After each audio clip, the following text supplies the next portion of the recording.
तो चलिए आज चलते हैं एक वीरान गांव भैरवपुर की एक ऐसी कहानी में जो वहां के सबसे गहरे और अंधेरे राज खोलती है।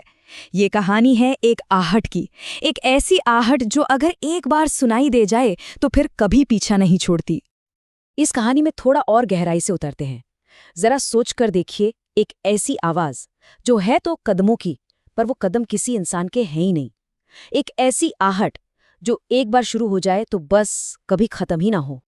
तो कहानी की शुरुआत होती है भैरवपुर गांव की एक भूतहा हवेली से, मतलब एक ऐसी जगह जिसके पास से गुजरने में भी लोगों की रूह कांप जाती थी। सब कहते थे कि वहां कोई है, कोई अनदेखा साया जिसकी मौजूदगी हर पल महसूस होती थी। अब होता यह है कि रीना नाम की एक लड़की अपने दोस्तों के साथ गांव घूमने आती है और अपनी बहादुरी साबित करने के चक्कर में वो एक शर्त मान लेती है। और शर्त क्या थी? यही कि उस वीरान हवेली में अकेले जाना होगा। देखिए, वो भूत प्रेत को मानती तो थी नहीं, सब वहम लगता था उसे। तो रीना हवेली के अंदर पहुंच तो गई। टॉर्च की रोशनी में उसे अजीब अजीब डरावनी परछाइयां दिखीं। पर सबसे डरावनी बात तो कुछ और ही थी। दीवार पर उसकी परछाई के ठीक बगल में एक और परछाई हिल रही थी। और बस तभी उसे धीरे धीरे कदमों की वो आहट सुनाई देने लगी। लेकिन बात यहीं खत्म नहीं हुई। रीना का डर सिर्फ उस हवेली तक ही नहीं रुका। वो रहस्यमयी आहट अब पूरे गांव में फैलने लगी थी और एक के बाद एक लोगों को अपना शिकार बना रही थी। और इस फैलते हुए डर का पहला शिकार कौन बना? रघु, गांव का नाई। उसकी आदत थी देर रात तक काम करने की। तो बस एक रात जब वो घर लौट रहा था, उसे लगा कि कोई उसके पीछे पीछे चल रहा है। रघु ने हिम्मत करके पीछे मुड़कर देखा, पर वहां कोई नहीं था। लेकिन आहट वो तो और तेज होती जा रही थी। और फिर अचानक हरी हरी आंखों वाला एक सफेद साया ठीक उसके सामने आ खड़ा हुआ। अगले दिन जब गांव वालों को रघु मिला तो वो बेचारा बस पागलपन की हालत में एक ही बात दोहरा रहा था। अब कहानी में आता है अनिरुद्ध, गांव का स्कूल मास्टर, एकदम पढ़ा लिखा इंसान जो इन भूत प्रेत की बातों पर जरा भी यकीन नहीं करता था। उसके लिए ये सब बस अंधविश्वास था। पर ये यकीन भी तभी तक था जब तक उसका खुद सामना उस आहट से नहीं हुआ।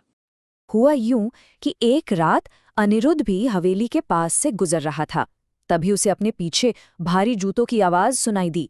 उसने पलटकर देखा, सड़क एकदम खाली। पर तभी किसी ने सीधा उसके कान में फुसफुसाया और वो भयानक शब्द कहे।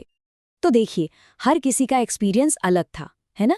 किसी ने परछाई देखी तो किसी ने वो सफेद साया। लेकिन इन सब को जोड़ने वाली सिर्फ एक ही कड़ी थी, आहट, कदमों की वो रहस्यमयी पीछा न छोड़ने वाली आवाज। अब गांव में डर का माहौल इतना बढ़ गया कि बात पुलिस तक पहुंच गई और फिर जांच के लिए भेजा गया डीसीपी अरविंद को। अरविंद एक ऐसा अफसर था जो सिर्फ फैक्ट्स पर यकीन करता था। वो तो इन कहानियों पर हंस रहा था, सब अंधविश्वास लग रहा था उसे। और उसने फैसला किया कि वो खुद उस हवेली में जाएगा। लेकिन अब ना माहौल बदल रहा था। जो लोग अब तक सिर्फ डर रहे थे, उनके मन में कुछ और ही चल रहा था। रीना का डर अब सच्चाई जानने की जिद बन चुका था और यहीं से जन्म हुआ एक ऐसे गठबंधन का जिसकी किसी ने उम्मीद नहीं की थी। तो अब एक तरफ थी रीना, दूसरी तरफ अनिरुद्ध, जिसे अब यकीन हो चुका था, और साथ में डीसीपी अरविंद, जो अब तक इन बातों को बकवास समझ रहे थे।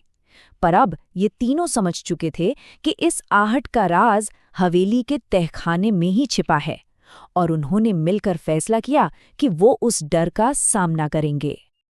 आधी रात का वक्त वो तीनों हवेली पहुंचे। उन्होंने जोर लगाकर तहखाने का वो पुराना जंग लगा दरवाजा खोला और खोलते ही अंदर से एक बहुत तेज बदबू आई। सीढ़ियां नीचे गहरे घने अंधेरे में जा रही थीं और माहौल एकदम ठंडा और सीलन से भरा हुआ। उस हवेली की गहराइयों में उनका इंतजार एक ऐसी भयानक सच्चाई कर रही थी जो उनके होश उड़ाने वाली थी। एक ऐसा राज जो सब कुछ बदल देने वाला था। जैसे ही वो लोग तहखाने में उतरे, उनकी नजर दीवार पर गई। वहां कुछ लिखा था, पर वो कोई आम स्याही नहीं थी। वो खून से लिखी एक चेतावनी थी, एक साफ साफ इशारा कि खतरा बहुत बड़ा है। और दीवार पर खून से क्या लिखा था? साफ साफ लिखा था, आहट से बचना नामुमकिन है। ये शब्द पढ़ते ही तीनों समझ गए कि वो किसी बहुत बड़ी, बहुत गहरी मुसीबत में फंस चुके हैं। और बस तभी तहखाने के एक कोने से एक सफेद धुंधला साया धीरे धीरे उभरने लगा। ये वही थी, वही आत्मा जो इस हवेली में भटक रही थी, इस पूरे श्राप की जड़, ललिता। फिर उस आत्मा ने अपनी कहानी बताई कि वो हवेली की मालकिन ललिता थी और 100 साल पहले उसी के पति ने दौलत के लालच में उसे इसी तहखाने में जिंदा दफना दिया था। और ये जो आहट थी, ये कोई और नहीं बल्कि उसके आखिरी पलों की, उसकी आखिरी सांसों की गूंज थी। ललिता की आत्मा ने कहा कि उसका श्राप कभी खत्म नहीं होगा और सच जानने वाला भी यहाँ से बचकर नहीं जा सकता। और इतना कहते ही तहखाने की दीवारें जोर जोर से हिलने लगी। वो तीनों किसी तरह अपनी जान बचाकर बाहर भागे और फिर अरविंद के कहने पर उन्होंने पूरी हवेली को आग के हवाले कर दिया। शायद इससे ललिता की आत्मा को शांति मिल जाए। तो हवेली जलकर राख हो गई। गांव वालों ने चैन की सांस ली, पूजा पाठ करवाया और ऐसा लगा जैसे सब कुछ शांत हो गया है। पर कहानी अभी खत्म नहीं हुई थी। उस भयानक रात के बाद कई सालों में पहली बार भैरवपुर के लोगों ने एक शांत रात देखी।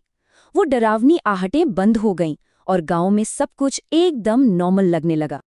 मगर एक श्राप भला इतनी आसानी से कहाँ टूटता है।